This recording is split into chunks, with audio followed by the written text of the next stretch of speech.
আপনি মসজিদে যান, মাদ্রাসায় যান, ইসলামী দলে যান, ইসলামী আন্দোলনে যান, সব জায়গায় নামাজ আছে, সিয়াম আছে, সালাত আছে, আকীদা আছে, নাই তো কি ন্যায়পরায়ণতা নাই।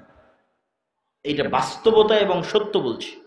ওই মাদ্রাসার সাথে এই মাদ্রাসার মিল নাই, ওই দলের সাথে এই দলের মিল নাই। ভিতরে যান, বাহিরে বক্তাদের মুখে শুনবেন যে মাসলা মাসাইল, আদর্শ, এগুলো আদর্শ মাসলা মাসাইল কিছু না।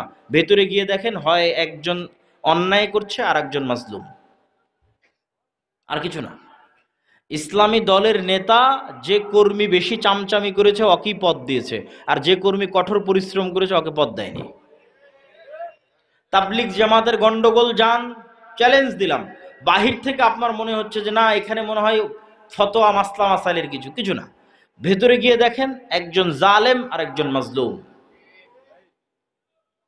মসজিদে যান, মাদ্রাসায় যান, মাদ্রাসার পরিচালক, মসজিদ কমিটির সভাপতি, সে তার মসজিদের দায়িত্বশীল যারা আছে তাদের প্রতি ন্যায় করতে পেরেছে।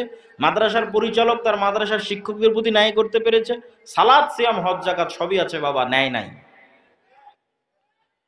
তো যিনি ন্যায় প্রতিষ্ঠা করতে পারেননি তার দলে, যিনি ন্যায় প্রতিষ্ঠা করতে পারেননি তার মাদ্রাসায়, তাকে আল্লাহ কেমনে যোগ্য মনে করবে যে সে রাষ্ট্রে ন্যায় প্রতিষ্ঠা করতে পারে?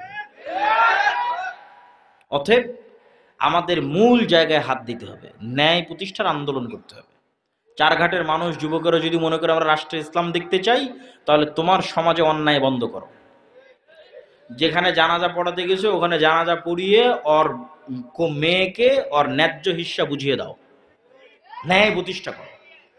জুলম হবে, মুসলমান চেয়ে দেখবে, আবার ওই মুসলমানকে আল্লাহ নেতা বানাবে, এটা অসম্ভব।